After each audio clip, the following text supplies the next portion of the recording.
Jay Worth, you were visual effects supervisor for 4 series this year, 2 of which you were not on last year, even though they were on the air. So explain yourself. How do you have time for all that? Yeah, no, it's been a fun ride, as we say. Yeah, no, I was able to do season 2 of The Magicians, which was just a really fun show. But yeah, I got a great team of people that I work with, and I'm just able to, get them done. So it's been fun. Okay, so you've worked on about a dozen projects for Bad Robot. Yep. So what drew you to The Magicians? The people, really. That's kind of what it comes down to now. The people and the stories. I was able to meet John and Sarah actually through Jason, the editor. I'd worked with him back on Almost Human. And so he was on season 1 and saw an opportunity for me to jump in for season 2. And I was able to meet with them and got along great. It was actually only my second non-Bad Robot show. So there's still a little bit of figuring out how that's going to work. But then Chris Fisher, who I did all the seasons of Person of Interest with, came over as the producing director serendipitously, really. So it was really fun to continue that relationship and keep working with him. But yeah, the crew's great. And it's just a lot of fun to be able to do all these crazy effects that we were able to do in season 2. But yeah, so it was kind of as Bad Robot as I saw them moving away from broadcast and out of the normal, pilot series cycle. I saw that there was going to be a need to branch out a little bit. And since there's so many people in the Bad Robot world that have spread out and gone off and started their own things, it's been a lot of fun to see other opportunities and other projects out there. So yeah. Yeah, why do you work mostly in television? I see that you've done Cloverfield, but other than that, yeah, no, I made a decision a long time ago that I love TV, and I don't really want to do features. As a VFX supervisor, if you're doing features, you kind of have to travel. And with where my family's at and my setup out here, my family and I don't really function great when I'm out of town for long periods of time. So it's been good to be able to stay close to home, as well as continue to work on really amazing projects with amazing people. But yeah, I fell in love with working with TV when I started, and I've never really wanted to shy away from it. And are you ever traveling to set? Like The Magicians and Wayward Pines are up in Vancouver, where I am. Yeah, no, definitely. I always go up, especially for the beginning when we're prepping for Tech Scout, and to meet everybody and put faces with names and understand exactly how we're going to do a show. And then I hire, my on-set supervisor, Gord Dunnick, is spectacular. So he was able to be on set. And I didn't really need to head up there for that one. Every now and then, if a show's shooting out of town, I'll go and be on set for specific sequences or something large or something specific. I did that on Fringe a bunch back in the day. And then, with shows shooting here with Westworld or Roadies or Counterpart, another show that I'm on right now, I'll be on set as necessary with my team. But it just depends. And what's differentiated The Magicians from all the other work that you do? Wow, that's a great question. The work itself is still the work. You have a story problem, you have a story challenge that you want to try and figure out, and you're able to figure it out and figure out how to tell the story the best. So I think for me, it's not really that they're that different. I gotta say, I usually love this, and this is where I kind of figure out if I'm going to click with a showrunner and an aesthetic of a show, is if it's going to kind of fit into that model. I'm not the VFX supervisors that loves going and just being on a green screen stage or having it be, and we're just going to put our people and you get to build everything. Some people love that. That's not really where I live and enjoy working as much. I like it where, as I've kind of said a few times, is that it's, I look at VFX as a really good seasoning. I don't really like the projects where the VFX is the cake, as it were. And I don't know if it never really is, but because obviously without the good story, then your cake's going to be horrible. But all that to say, it's more for me something to support, to really try and do everything we can to support the story. And I definitely found that energy and familiarity with John and Sarah from the beginning, being able to figure out, okay, well, how can we use VFX to build on what you're already doing, and to have it be a good support for what they are, and what the stories they want to tell. So the Magicians didn't submit at the Emmys last year, but if you guys do submit this year for visual effects, are you going in that supporting visual effects category or the more visual effects driven category? I don't think they'll let me do supporting. Okay. People always try and get in supporting to get out of Game of Thrones way. But Game of Thrones won't be putting in for this year. Mm-hmm. So no, we'll be putting in for overall visual effects, because it's definitely a visual effects driven show. But yeah, it's looking like we're gonna be putting in for the Dragon. Okay. Episode 11, which was so much fun to be able to do. So there will be hopefully dragons in there again this year. There just won't be Game of Thrones dragons. All right. Can you tell me more about what's going to be in that submission package? Yeah, no. So we, as you know, we only get to put in for one episode. So we're going to put 7 minutes, right? Just little clips here and there. What'd you say? It's just for a 7-minute clips from within the episode. Yeah, but it's actually it's a 4-minute presentation and a 3-minute before and after. Okay. So we'll be putting in for 4 minutes or thereabouts of what we had for just that one episode, which had the dragon as well as the shade hole and a few other things. That's one of the challenging things about submissions is it'd be great if we could take kind of the best from the whole season, and put the rainbow bridge at the beginning and the baby cake demon and these different things. So it's always a little bit hard. It's like choosing, between your kids of, well, which one's going to get to be submitted, but because you're only allowed to put in for one. But we're going to probably go with the dragon, just because it seemed to have such a good impact and resonated with people. And we're really proud of the work we were able to do with that. But the artists over at ILP, Important Looking Pirates, they were able to do that for us over there in Sweden. And it was a lot of fun to be able to design that, to bring it to life, and to have it be a cool character that's in the show. Cool. So this is more from the first season, but I was wondering if you could tell me about the design for the Beast. You previously worked on Lost, which was a show that had the monster, and then it was eventually revealed to be, this large cloud of smoke. With the Beast, it's kind of, he's mostly a body, and then there's some swirling going on up around his head. Yeah. Yeah. Did you guys how did you decide that would be what he would look like? That one I inherited that one. So since I came in on season 2, it was like, hey, here's the Beast, and thankfully that was one of the effects that they really liked. So we just, this season, all we did was when they opened up his chest, we had the swarm come out. But yeah, that was something they came up with season 1, so this season we had a lot of fun figuring out, well, how can we make the magic really connect with what they're doing? Some of the things they loved about season 1, some of the things we were able to enhance. We redesigned Fillory quite a bit, Fit from Space. We redesigned we didn't redesign the castle, we just saw the castle a lot more this season.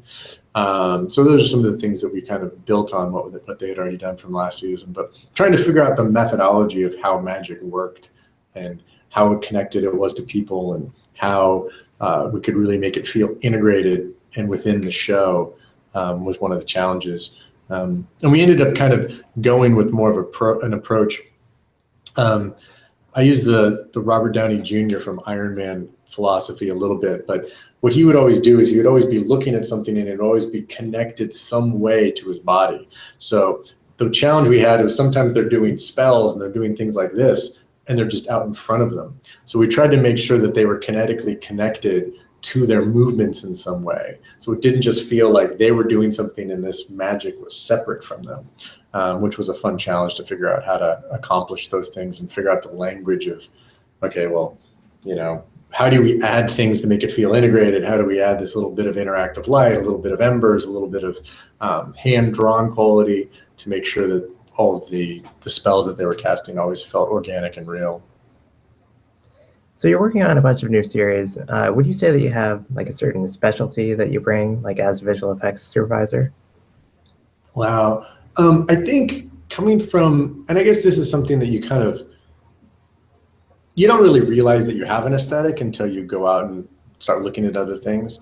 But I think the bad robot aesthetic and what I try and bring to all the shows I'm on, Magicians and Wayward Pines and all of them, is just a real organic realism to it. Even if I'm doing Fringe where slugs are coming out of people's mouths, or we're designing portals to alternate universes, or and everything we were able to do in the Magicians last year with magic spells and things that are being drawn and whatnot. If it doesn't have a texture to it that feels like it's based in reality, I think it falls apart. So I always go back to try and find something that's real in nature.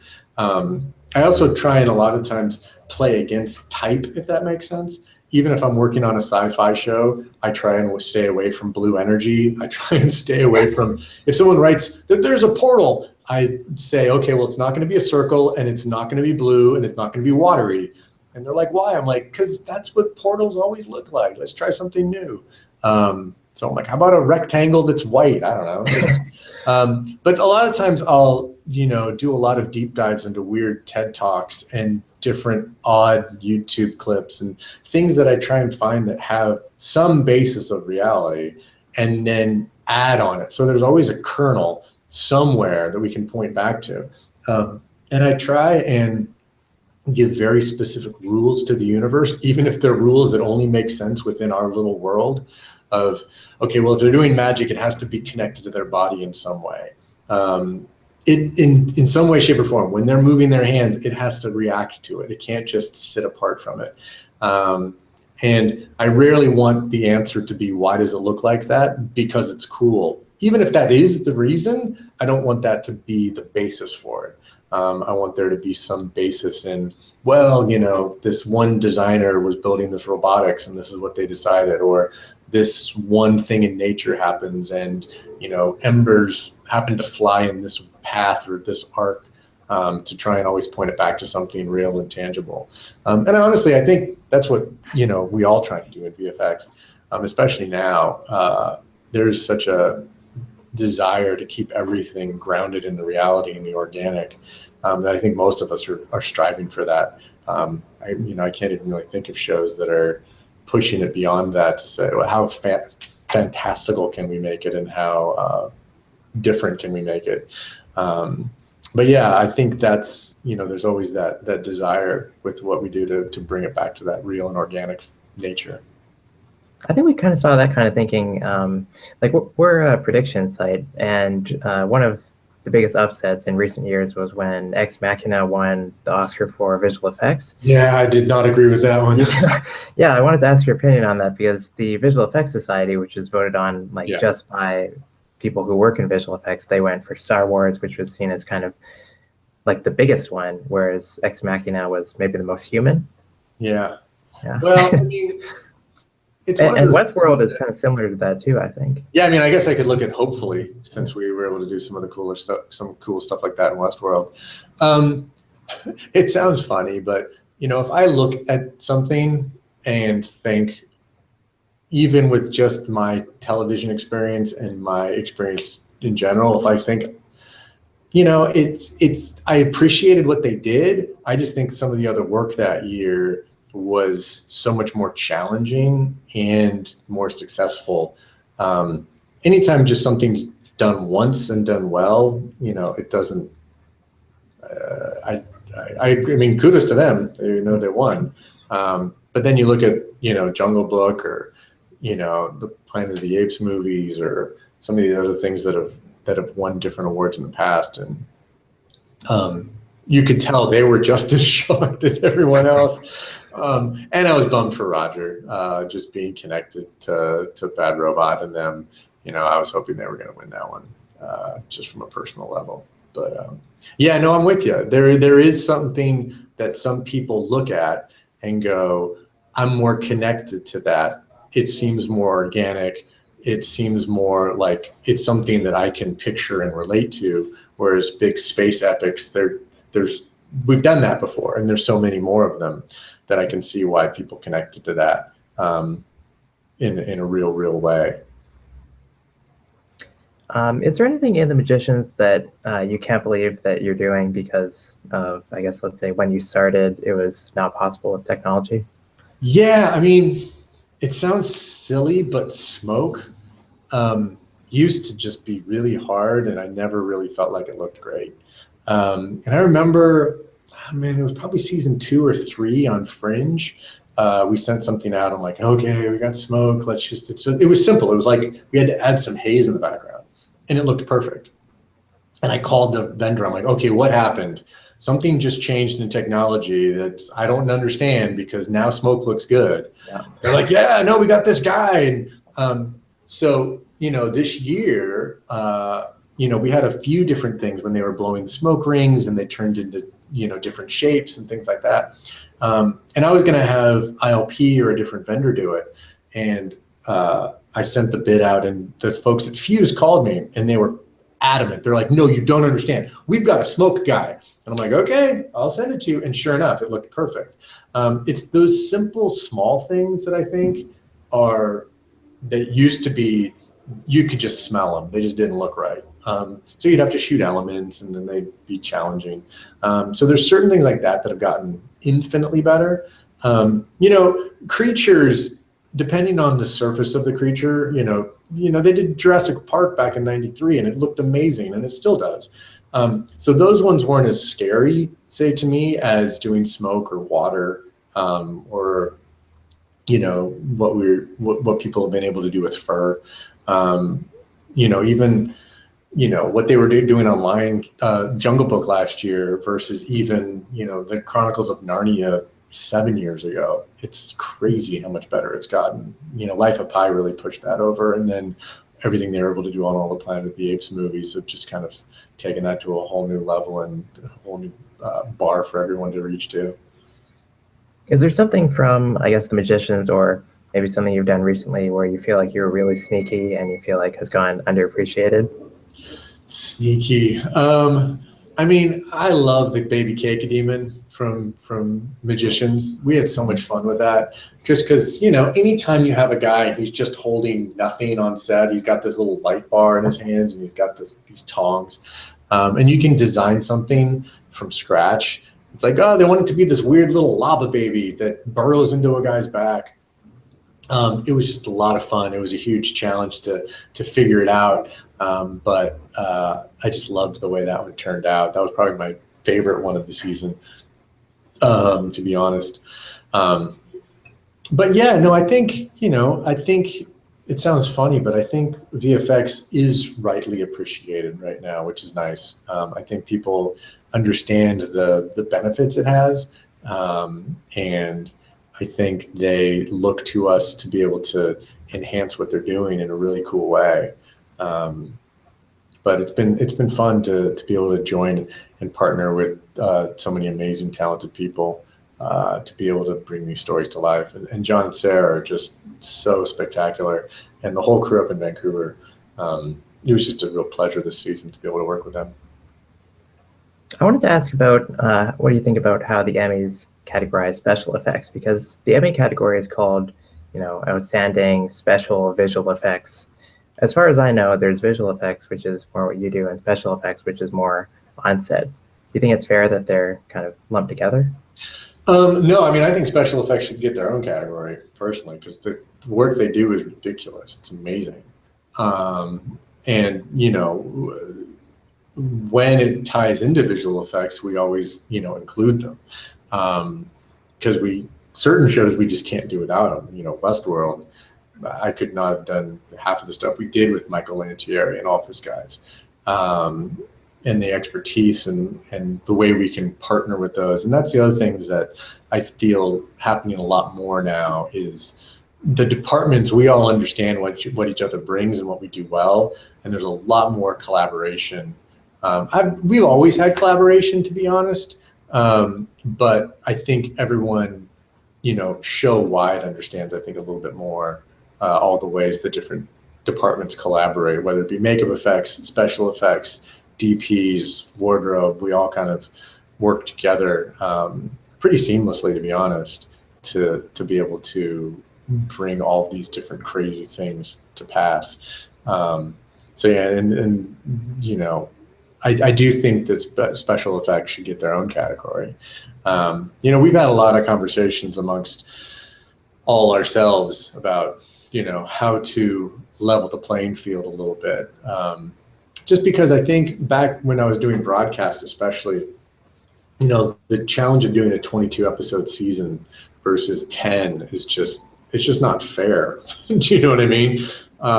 And they used to have that split where it was series versus miniseries and movies, whereas now it's like effects driven and supporting effects. And I think that'd be the only way to do it, because you can't really do it based on budget. But I do feel that, you know, anything 11 and over should be in one category, and anything 10 and under should be in its own. And I think personally that there should be two, you know, outstanding visual effects for limited series, which would be 10 and under, and outstanding visual effects in an extended series, which would be 11 and over, which would give shows like, you know, The Flash and some of those CW shows that do incredibly challenging stuff, but do it also on a way harder schedule than we do, you know. Even the Magicians, you know, our schedule wasn't as bad as those old broadcast shows. My goodness, doing 22 and Fringe and those was just a huge challenge. And you had to change your resources, and you had a lot less money because you had to make it stretch longer, and, you know, all those different things that, you know, you just don't have when you're doing 10 episodes and it spreads out over the course of 9 months. But yeah, I would love to see it where they'd separate those out, so you'd have outstanding special effects, outstanding visual effects in a limited, outstanding supporting visual effects in the limited, and break that out. And there is precedent, since they do that in the other categories. I think it's just going to take more content out there that will require some recognition in that way. Okay, and finally, I wanted to ask you about a specific effect in Westworld. You know where they have that kind of like hologram map that they're always looking at? Yes, and it's spinning around. Yeah. Why is it spinning? I feel like it'd be so hard to look at.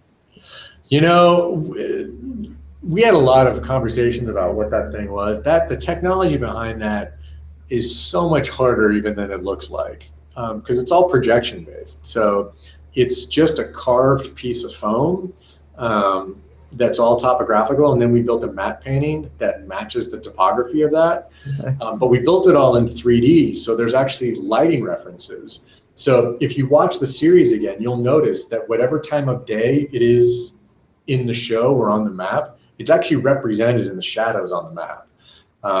So we were able to build all that, but then because we wanted it to rotate, we had to figure out, and this company SCPS and Michael Lantier and the special effects crew were able to figure this out, is how to get the motor to line up with the projector. So the projectors didn't move, but the image was able to lock into the motor, which was just a ridiculous challenge to be able to figure out how to make that work. And I mean, the rivers are moving, and it's all bonkers. But part of it came from an idea that, you know, when a very important person was there, they'd be standing there. You'd want to be able to bring the map around to them, that they wouldn't have to walk around and inconvenience themselves by having to walk around the room. So it was more of it's not that it always rotated, it's that it rotated on when necessary. And it was able to, as technicians were able to walk up and whatnot, that they were able to see different parts and be able to stay at their stations. So we had story reasons behind it, and it also looked cool. Like I said, usually there's a story reason, and then it needs to look cool. All right, Jay, thanks for chatting with Gold Derby. We have our fingers crossed for Emmy nomination number 6 for you. I think we need to watch out for you, because 3 times that you've been nominated, you know, that's been the only nomination for the show. So. Yeah, no, it's been one of those. Someday it'll happen. And it's been fun. The thing I think, you know, in our industry, the thing I'm proud of is that we've been able to get nominated for different shows and different types of shows. So it's been a fun thing over the years just to find, you know, those different stories that get to be told and to be able to be recognized in various categories for various series has been a huge honor. So you never know, hopefully one of these days.